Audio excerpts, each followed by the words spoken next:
నమస్కారాలు. నా పేరు Lakshminarayanamma, teacher, science teacher, high school teacher. Varnanpalli పక్కన నందవరం మాకు సదానందదేవి ఆశ్రమం ఉంది. అక్కడ మేము బంగాన్పల్లిలో ఉంటాము. బంగాన్పల్లి నుంచి అంటే చాలా దగ్గర సదానందదేవి గారి ఆశ్రమము. ఆశ్రమం దగ్గర ఉండడం నేను ఎన్నో జన్మల పుణ్యఫలం అని నేను అనుకుంటూ ఉంటాను. మొదటగా ఇంతసేపు సార్ చెప్పినారు, ఎవరు చెప్పినా నమ్మకం నమ్మకం నమ్మకం. ఎవరి పట్ల? గురువుల పట్ల నమ్మకం, మన పట్ల నమ్మకం, రెండు ఉండాలి. గురువుల పట్ల నమ్మకం ఉండి మన పట్ల నమ్మకం లేకపోయినా జరగదు. గురువు చెప్పినానని నువ్వు చేయకపోతే, నువ్వు నమ్మకపోతే నీకు జరగదు.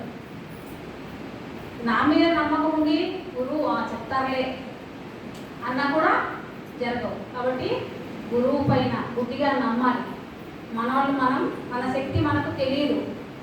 మనలో ఉన్నటువంటి శక్తిని మహిళా చైతన్య రూపంలో అయితేనేమి, పురుష శక్తి అయితేనేమి, రెండు సమాన స్థితిలో ఉండాలని. అంటే పురుషులలో స్త్రీ శక్తి, స్త్రీలలో పురుష శక్తి, ఈ రెండింటిని బ్యాలెన్స్ చేయడం మనకు పత్రిసార్ ద్వారానే తెలిసింది. ఇంతకుముందు ఏమనుకునే వాళ్ళం అంటే స్త్రీ అంటే స్త్రీ శక్తి, పురుషుడు అంటే పురుష శక్తి అనుకునే వాళ్ళం. నాకు కూడా తెలియదు. ఒక పత్రిసార్ ద్వారానే నేను స్త్రీలలో కూడా పురుష శక్తి అంటే కొన్ని పనులు ధైర్యంగా చేస్తాం కదా, అవన్నీ పురుషుల్లో ఉన్న లక్షణాలు. పురుషులలో కూడా స్త్రీలు ఉంటారు. సగభాగం అర్ధనారీశ్వర తత్వం, అందుకే మనకు శివుడిని పెట్టారు. మరి నమ్మకం, నా గురువుల పట్ల, గురువుల గురించి చెప్పమన్నారు టాపిక్. అయితే ఫస్ట్ మొత్తం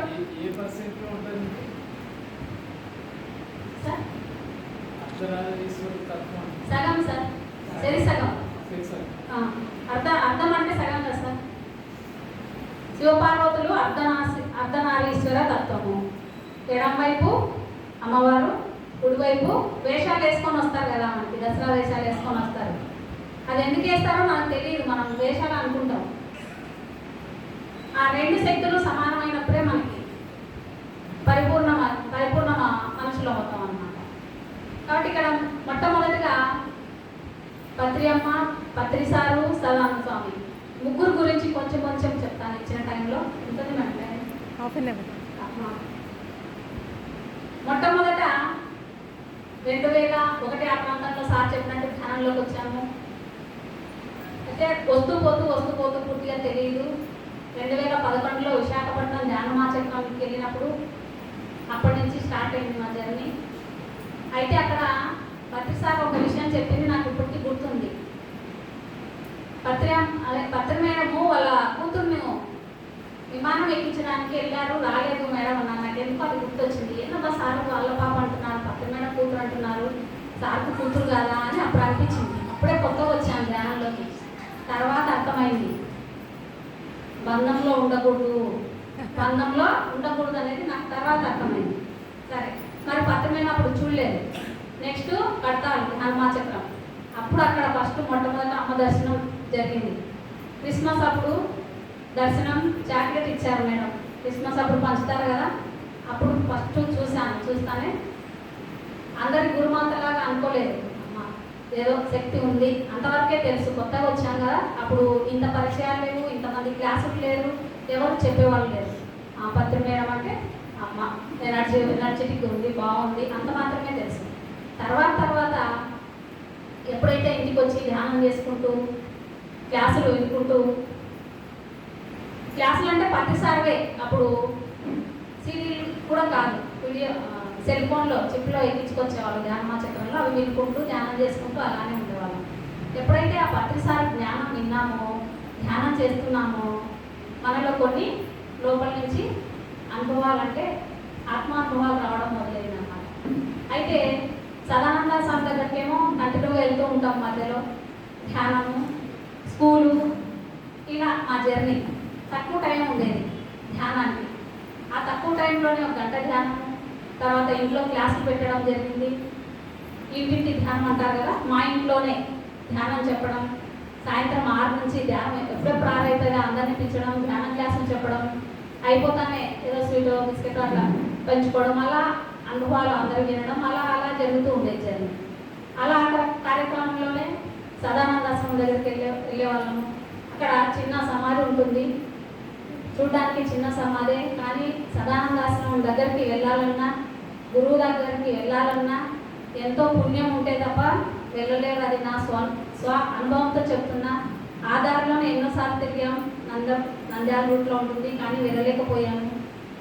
అయితే ఎప్పుడైతే మనకు సిద్ధంగా ఉంటామో అప్పుడు గురు భాగ్యం లభిస్తుంది అనుకుంటాం.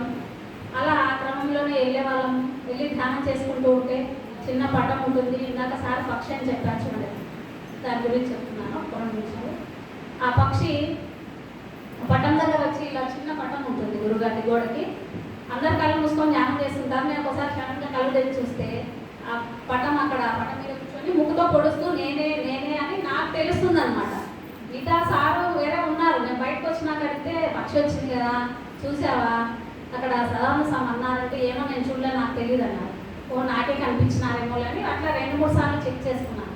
ఓ నేనే అని ఎవరికైనా చెప్తే ఏమన్నా అంటారేమో, అప్పుడు పెద్ద తెలియదు. నందా నుంచి 1-2 మాస్టర్స్ వైదేహి మేడం వాళ్ళతో మాట్లాడాలంటే భయం, తెలియదు, తక్కువ కదా టైం. అలా గురువు గారు ఈ రూపంలో కనిపించారా అని నాకు అర్థమయ్యేదన్నమాట. అలా ధ్యానం చేసుకుంటూ అలా కార్యక్రమం జరుగుతుంది. ఒకసారి అలంపూర్ వెళ్ళాం అనమాట మా బంధువులు. అలంపూర్ వెళ్తే గుళ్ళో శివుడు ఉంటాడు కదా, దండం పెట్టుకొని నాకు ఎనర్జీ స్వామి అని. ఎనర్జీ స్వామి అంటే లోపల నుంచి సడన్గా ఏమొచ్చింది, ప్రతిసారి వాయిస్ మీకు ఊరికనే ఎనర్జీ వస్తారా? నేను ఒక సడన్గా ఇట్లనే వచ్చింది ఊరికనే. నాకు అంతవరకు అనుభవాలు తెలియవు. ఇది ఇంకా తర్వాత పక్షి తర్వాత చెప్పింది. ఊరికనే ఎనర్జీ వస్తుందా అని. అదే ఊరికనే ఎనర్జీ వస్తుందంటే ఏం చేయాలంటే ధ్యానం చేయాలి కదా. పక్కనే కళ్ళు మూసుకొని ధ్యానం చేసిన. ఇక్కడ అమ్మవారి దగ్గర ధ్యానం చేశాను. అమ్మవారి దగ్గర ధ్యానం చేస్తే అప్పుడు ఇంకా ఎంత ఎనర్జీ అంటే ఇట్లా నిల్చొని ఒక 10 నిమిషాలు హార్ తీసుకున్నారు. కళ్ళు మూసుకొని ధ్యానం చేస్తే మనిషి అంతా ఊగిపోతున్నా. ఇప్పుడు వచ్చింది కదా ధ్యానం శక్తి అంటే ఏంటో ఇప్పుడు తెలిసింది కదా అని మళ్ళీ వచ్చింది ప్రతిసారి వాయిస్. అమ్మో ధ్యానం అంటే పూజలు స్తోత్రాలు ఇవన్నీ కాదు, ధ్యానం చేస్తేనే ఎనర్జీ వస్తుందని నాకు ప్రాక్టికల్గా అర్థమైంది అనమాట. అప్పుడు ధ్యానం అంటే ఊరికే కాదు, ఊరికే రాదు, అంటే పూజ స్తోత్రాల్లో రాదని కాదు, వస్తుంది.